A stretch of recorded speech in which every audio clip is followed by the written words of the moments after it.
Olá, primeiramente eu quero agradecer aos coordenadores do evento por me fazer presente com vocês para falar sobre suicídio na perspectiva da Gestalt terapia, identificação de riscos e manejo clínico. Também quero agradecer aos professores Patrícia Iano, João Auricélio, Jaqueline e o Rafael também, para fazer parte deste evento com vocês. Como é que eu trabalho com comportamento suicida? Eu trabalho exatamente militando a favor da prevenção ao suicídio e da pós-venção. Pós-venção, toda e qualquer atividade que se faz após um suicídio acontecer. Especificamente, meu foco de pesquisa atual é o suicídio, né, e o luto, o processo de luto por suicídio. Toda a minha inspiração vem dessas duas mulheres guerreiras. Primeiro, a minha mãe, que me ensinou muito a respeito da suicidologia. Aliás, eu entrei no campo da suicidologia para conseguir compreender o suicídio e compreender também como é que eu poderia ajudar a pessoa, né, a ressignificar o processo de morrência, termo que eu criei, e daqui a pouquinho eu vou falar um pouquinho sobre ele. E a mãe da minha mãe, Yone Okajima, que faleceu em 2016, ela me trouxe uma inspiração tanto dos ensinamentos japoneses quanto em relação à valorização da vida, que eu também dou uma pitada das duas no meu trabalho como suicidologista. Exatamente porque eu comecei a ficar preocupada, né, e interessada com a maneira como eu poderia auxiliar algumas pessoas e até a mim em relação a todo o meu processo de insegurança, de desconhecimento em relação a ser uma filha de uma pessoa que tentava se matar todas as vezes, a pessoa que me gerou, que me deu a luz, né? Eu escrevi este livro, Suicídio e Psicoterapia, uma visão gestáltica, que em virtude de direitos autorais se tornou Suicídio e Gestalt terapia. Nele eu coloco e assinalo exatamente os sinais de alerta e os fatores de risco, inclusive colocando que qualquer tipo de mudança abrupta de comportamento é um grande sinal, né? Também eu escrevi esse livro exatamente para incentivar as lides acadêmicas, principalmente dos profissionais da saúde, para falar sobre esse problema de saúde pública que nos preocupa muito e que traz, né, impactos trágicos e terríveis na vida da gente, inclusive para a gente continuar a nossa existência. Sempre o que me movimentou, o que me motivou é porque eu sempre me senti insegura, sozinha, carente, perdida, desesperada, desamparada, sem esperança. Eu me coloco também como uma pessoa exatamente com todos esses sentimentos inóspitos e que eu tenho a cada momento tentado ressignificar como que eu posso viver melhor, viver bem. Exatamente também são os fatores de risco e os sinais de alerta que a gente precisa ter, né? Se a gente se isenta ou quer fazer de conta que esses sentimentos que são inóspitos, estranhos, né, esquisitos, não fazem parte da nossa humanidade, a gente está em completa negação. Dessa forma, então, eu sempre incentivo para que as pessoas possam acolher, principalmente esses sentimentos que a gente quer esconder, que a gente fala, não existe comigo, né? Sofrimento, ele é do ser humano. Isso quer dizer que a gente consegue transformar exatamente o medo do desconhecido quando a gente acolhe todos os sentimentos que a gente quer esconder, quer camuflar.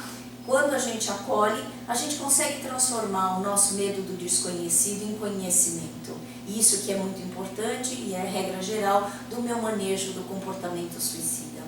Exatamente também num solo ameaçador e fragmentado, eu ingressei no Instituto de Psicologia da Universidade de São Paulo para começar a cuidar também, além das pessoas que pensavam em se matar, eu comecei a me preocupar com as famílias impactadas pelo suicídio, que esse é o trabalho da pós-venção que eu supracitei. E aí então, depois de 18 vezes que minha mãe ficou internada na UTI, eu vivi esse ioiô emocional, e por isso que eu coloco, eu faço questão de falar, que meu estudo sempre foi muito visceral, né? Foi muito de coração, exatamente porque eu me tornei militante, exatamente porque meu coração fala que faz sentido para eu cuidar e continuar no meu trabalho, no meu caminho da prevenção ao suicídio. Minha mãe faleceu, né, enquanto eu estava na finalização. Minha mãe faleceu no dia 12 de fevereiro e eu precisei defender a minha tese no dia 7 de maio de 2013, no mesmo ano, meses depois, né? Então toda essa lida de cuidar de mim, cuidar dos afazeres do cotidiano, da minha necessidade de cada vez mais me aprofundar nos meus estudos, me ajudou bastante, inclusive naquilo que eu ajudo, na forma como eu lido com os meus clientes. Escrevi então o livro Suicídio e Luto, História de Filhos Sobreviventes, e aí então abri também um grupo que eu vou pedir para que vocês, vou fazer o convite para que vocês acompanhem. O grupo tem esta carinha aqui, Suicídio, Prevenção e Pós-Venção no Brasil. É um grupo do Facebook e aí com o mesmo nome também eu fiz uma página do Facebook também. Tá? Então aí eu consegui, desta maneira eu consegui da privatização do suicídio para a expansão pública, e o objetivo é transformar a impotência individual em ação coletiva. É só desta maneira que eu acredito que a prevenção ao suicídio pode acontecer. A gente não pode, com suicídio, a gente não pode pensar em trabalhar sozinho, né? Ou sozinho. Nós precisamos contar com a ajuda de vários profissionais da saúde, com várias pessoas que se importam exatamente com o sofrimento humano. Uma outra página que eu abri em função do meu trabalho, tanto do doutorado quanto do pós-doutorado, é o enlutamento pelo suicídio no Brasil. Então tem esta carinha aqui que eu coloco exatamente um termo que eu utilizo no manejo do comportamento suicida, que é extrair flor de pedras.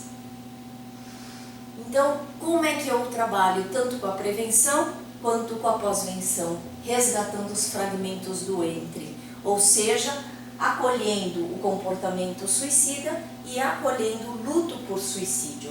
Então eu me tornei militante para que os sobreviventes tenham direito a um lugar onde sejam acolhidos, ouvidos, respeitados em seu sofrimento e forma de enfrentamento singular.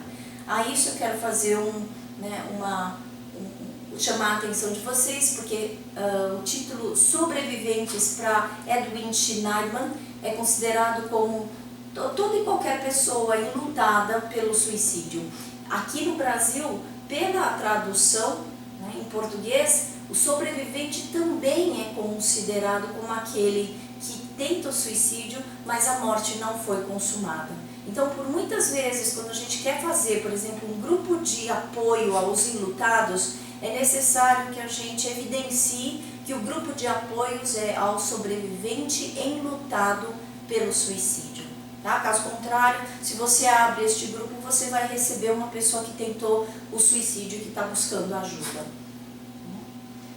O que eu quero deixar muito claro, o suicídio não é pecado nem crime. O suicídio é uma morte que provoca muita culpa, acusações, vergonha, medo e impotência e o não saber, que foram as minhas grandes motivações para entrar no campo da suicidologia. Então, se nós sentimos tudo isso, e isso é do humano, então a gente vai facilitar e acolher exatamente esses sentimentos que são inóspitos. Né? Qual é a culpa da pessoa, qual é o grande medo que essa pessoa tem, como é que essa pessoa digere todas as acusações, todas as difamações, todo o sentimento de impotência, para que a gente consiga dar espaço para que essa pessoa possa receber acolhimento. Não é errado sentir. E isso que é importante, porque a maior violência é quando a gente não legitima os sentimentos humanos.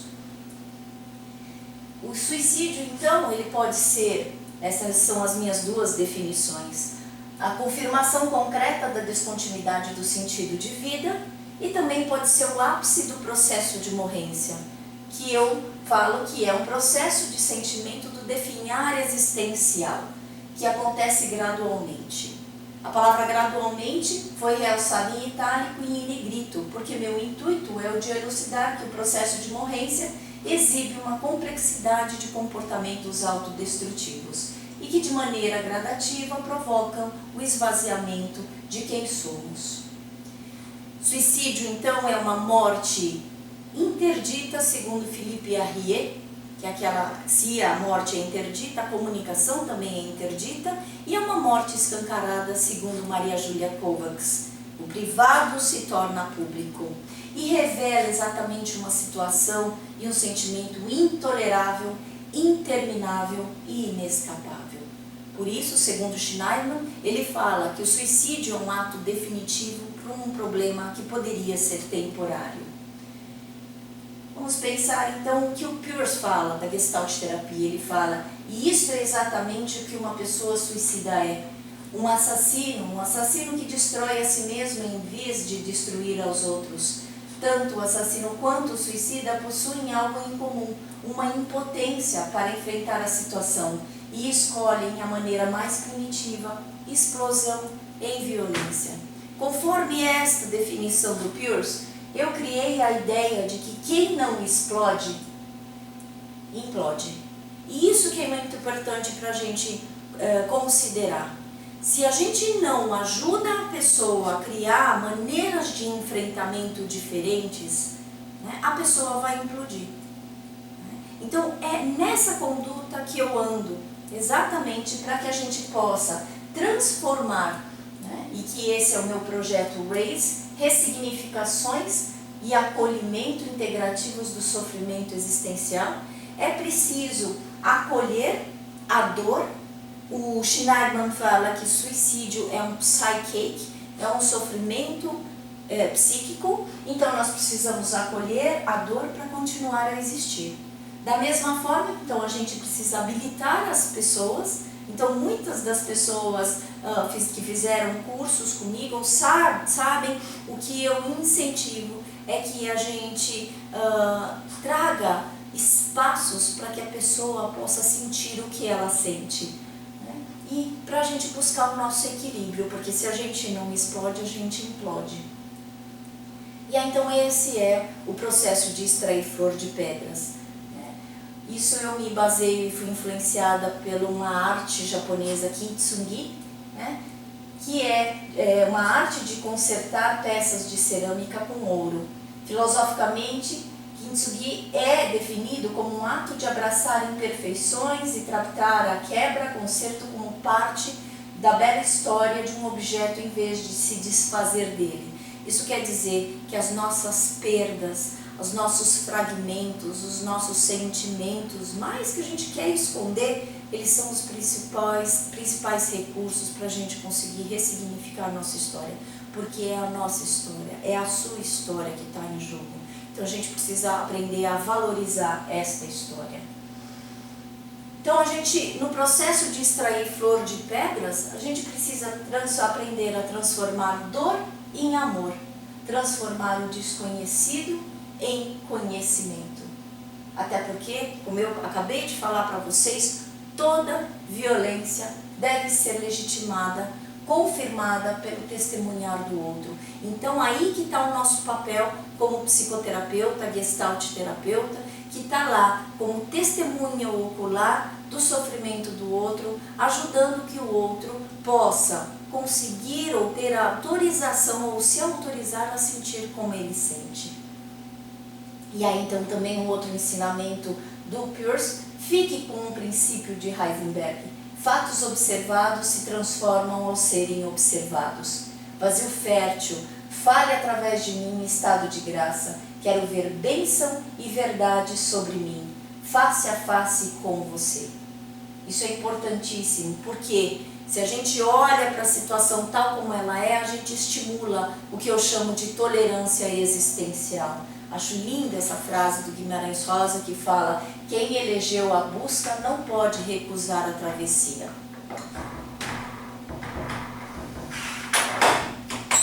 E eu acredito ser extremamente elegante perseverar apesar da dor, dos tombos, encontrar maneiras possíveis de se reerguer e procurar uma boa forma para continuar se sustentando nos próprios pés. Isso quer dizer que o que é importante não é, né, que a gente precise sempre ficar, né, superado ou sempre estar feliz, porque felicidade constante é utopia.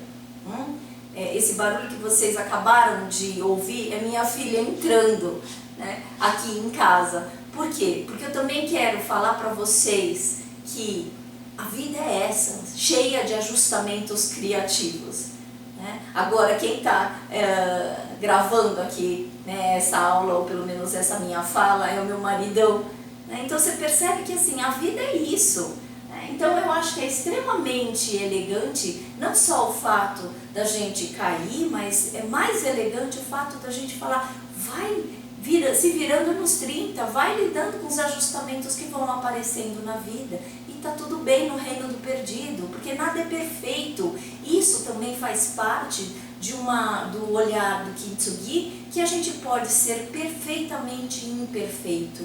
E tudo bem. Então a gente trabalha muito, o manejo do comportamento suicida trabalha exatamente com mudança de perspectiva, né? Que olha só, numa pessoa falando que droga, mais um dia. No hospital o cara está falando que bom, mais um dia. Essa é a mudança de perspectiva que a gente precisa ter e ensinar para as pessoas. Mas aí a gente precisa ser muito realista. E aí então olha essa historinha, imagem eu peguei no Facebook, é cultura facebookiana. Que parte dói? Aí ele fala, a realidade. A realidade dói muito. Mas é a partir do olhar da realidade que a gente vai buscando um sentido. Até porque o sentido é do sentidor, aquele que sente a dor. Nunca deixe de legitimar a sua própria dor. Isso que é importante. Então é possível que nós ofertemos, né, esperança em situações de crise existencial. É muito possível. Até porque é mais possível ainda que, apesar das perdas que nós temos, a gente sempre precisa experimentar um momento, sempre tem um momento. Se a felicidade constante é utópica, isso quer dizer que a felicidade são momentos em que você se sente vivo, e que eu denomino, porque meu maridão é baiano, eu denomino como momentos acarajés. Experimentar o momento acarajé significa sentir o sabor da diferença e do ser diferente. Momento acarajé ocorre quando eu não me sinto mais uma, mas me sinto uma e única. Quando sinto o pulsar em minha vida e no meu coração e resgato a esperança do verbo esperançar, que isso, o Cortella, Mário Sérgio Cortella, fala do ensinamento do Paulo Freire, que comenta assim que nós precisamos ter esperança no sentido de esperançar, não de esperar. Isso quer dizer que quando eu ouço uma música que acalanta o meu coração e quando eu sinto a serenidade existencial me invadindo, quando eu consigo dizer para mim, está tudo bem no reino do perdido. Lembre-se, a gente não precisa ser perfeito. Se liberte desta crença de que você precisa superar tudo, que você precisa ser perfeitamente, né, competente, bem-sucedido. Tá? Se liberte disso, porque isso vai trazer uma esperança enorme para você. O Alvarez fala, sem os freios da fé, o equilíbrio entre a vida e a morte pode se tornar perigosamente delicado. Então, vou terminar a minha fala com uma parte do Rubem Alves, que é uma das pessoas que eu mais amo, um dos escritores que eu mais amo. Até o Rubem Alves fala que nós somos aquilo que nós amamos. Isso quer dizer que eu também sou um pouco de Rubem Alves. Isso quer dizer que eu também sou acarajé. Isso quer dizer que eu também sou as relações que eu amo, né? Meu maridão, os novos amigos que eu fiz aí no Acre, né? Os meus filhos, as minhas boas relações. A gente precisa aprender isso. Entre a dor e a esperança, temos uma capacidade quase infinita de suportar a dor, desde que haja esperança. Disse que a esperança é a última que morre, mas o certo seria dizer a penúltima. uma morte que acontece antes da morte.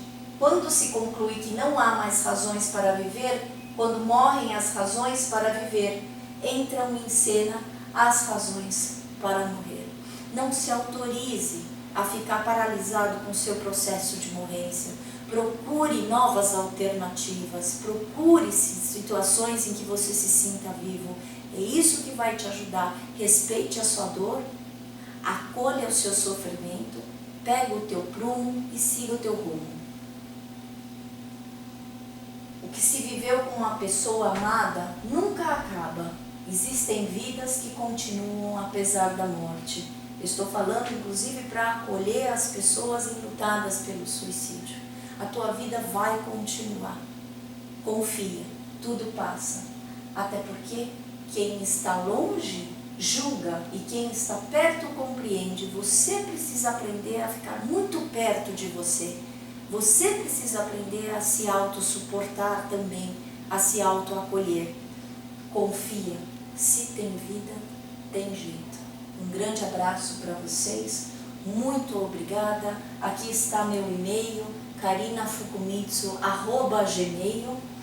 E o João fez um grande favor para mim de pedir para que eu mandasse os meus livros, que eles estarão em breve aí. Tá bom? Um grande beijo e até!